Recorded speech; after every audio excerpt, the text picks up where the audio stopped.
Hello student, जय हिंद, वंदे मातरम। जैसा कि हम लोग क्लास 10th का चैप्टर 1 के महत्वपूर्ण क्वेश्चन कर रहे हैं, तो 5 टॉपिक हो गए हैं, 5 वीडियो पढ़ चुके हैं और उनको आप देख लीजिए।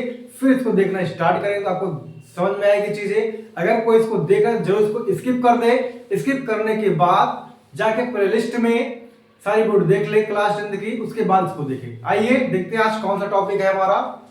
देखिए, रासायनिक समीकरण में जो है 7 प्रकार थे, 7 में से 2 हम लोगों ने कर लिया है।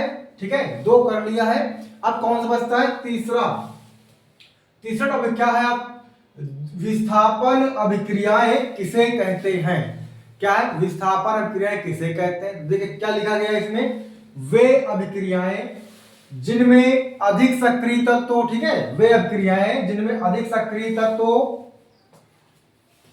कम सक्रिय तत्व, ठीक है, मतलब कि ऐसे तत्व जो शक्ति में ज्यादा हो, काम करने में ज्यादा हो, उनकी क्रियाशीलता ज्यादा हो, वो क्या करेंगे? जो कमजोर वाले होंगे, कम सक्रिय होंगे, उनको विस्थापित कर देंगे।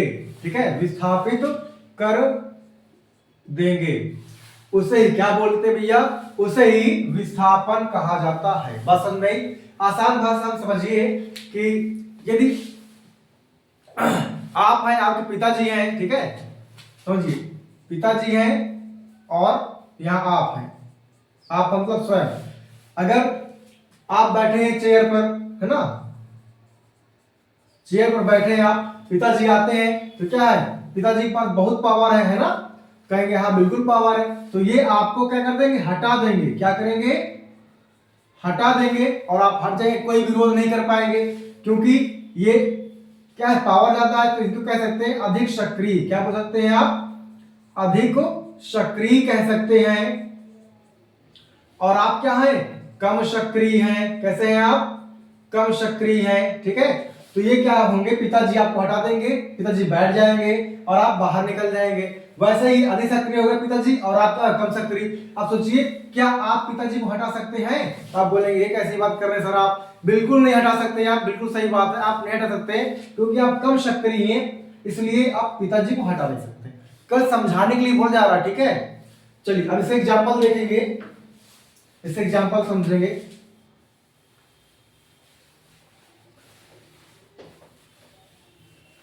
देखिए एग्जांपल हम लिखते हैं कोई बढ़िया सा, तो इसका बढ़िया एग्जांपल है जिंक वाला। ठीक है, ये है आपका जिंक प्लस क्या लिख दिया है? H2SO4, H2SO4। ठीक है, अब देखिए तो आपको पता होगा कि जिंक क्या होता है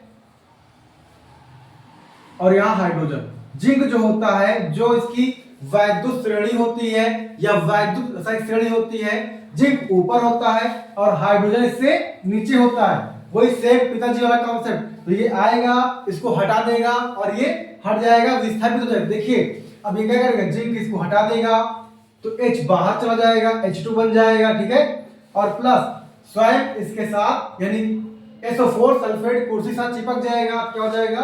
ZnSO4 हो जाएगा इस तरीके से। और उसके बाद इनका नाम क्या होगा? इसका नाम होगा जिंक सल्फेट। नाम क्या होगा? Zinc sulphate, zinc sulphate. और ये वाला क्या होगा? सल्फ्यूरिक अम्लो, सल्फ्यूरिक अम्लो।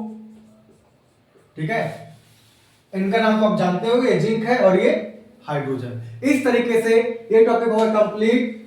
अब जो है इसको आप लिख लें या लिख ही रहे होंगे या फिर स्क्रीनशॉट ले लीजिए, उसके बाद हम लोग दूसरा टॉपिक करेंगे।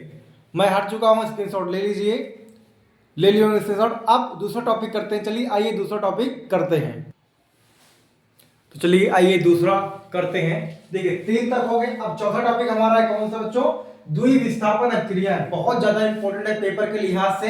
हम वही करवाएंगे जो पेपर में आएंगे, हाँ साथ ही, लेकिन हम करवाएंगे उतने ही जितने पेपर में आ जाए। ठीक है, देखिए द्विविस्थापन मतलब कि 2 बार विस्थापन हो, तो इसमें क्या होगा?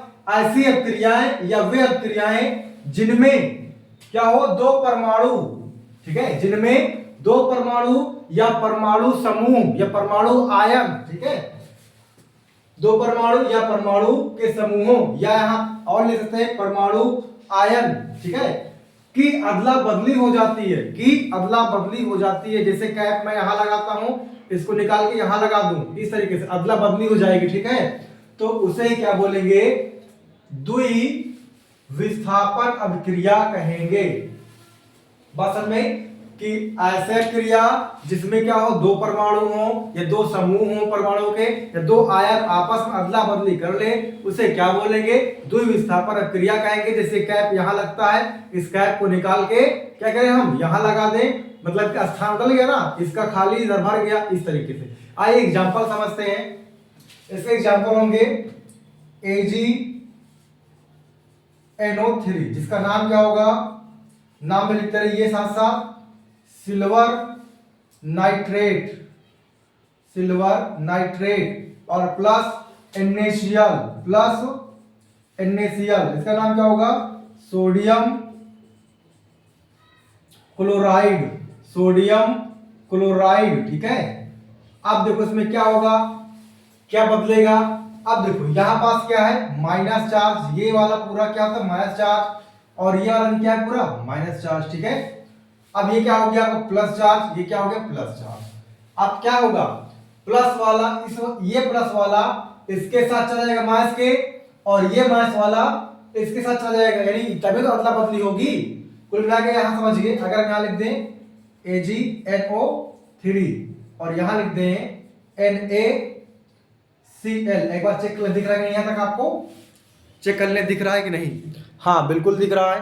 तो यहां क्या करेंगे, क्रॉस गुणा, यानी इसको जो है इसके साथ, ठीक है, और इसको जो है इसके साथ, यही क्या है अदला बदली, इस वाले को इसके साथ, इस वाले को इसके साथ। तो देखिए क्या बन जाएगा, AgCl हो जाएगा, और प्लस क्या NaNO3 हो जाएगा, NaNO3 हो जाएगा। बात समझ में आई, अदला बदली हो गई ना। यहां नहीं समझो, यहां समझिए, ये वाला इसके साथ जाएगा और ये वाला इसके साथ जाएगा, यानी दोनों परमाणु जो है यौगिक है, ये वाला और ये वाला, इन दोनों में क्या हो गया अदला बदली हो गई। बात समझ में आई, इस तरह। अब नाम लिख ले, इसका क्या होगा, सिल्वर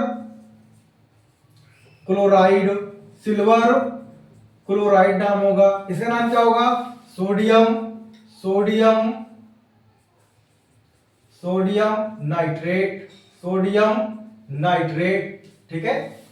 इस तरीके से अगर आपको ना समझ में आया तो आप बोल दीजिए, कमेंट करके बता दीजिए कि इस जगह पे नहीं समझ में आएगा, मैं दोबारा से वीडियो बना के बताऊंगा, ठीक है। क्योंकि आपके लिए अगर आपको नहीं समझ में आया तो क्या मतलब पढ़ाने से, तो इसका स्क्रीनशॉट ले लो या नोट कर लो, अच्छी बात है, ले लिए होंगे, ठीक है। तो सुनिए, ऐसे ही वीडियो देखने के लिए आप हमारे प्लेलिस्ट में आइए, और वहां 10 से 12 वीडियो हो गए, वहां आप देखिए, पूरा नोट्स बनाइए, और एग्जाम के लिए बहुत बेहतरीन है, ज्यादा लिखना नहीं है, वही सिर्फ है जो पेपर में वही पढ़ाया जाएगा, ठीक है। अगर अच्छे नंबर लाने साइंस में तो डेली देखिए वीडियो, हमारी वीडियो डेली आती है, आप डेली देखिए वीडियो को, और मिलते हैं नेक्स्ट वीडियो में। जय हिंद, वंदे मातरम।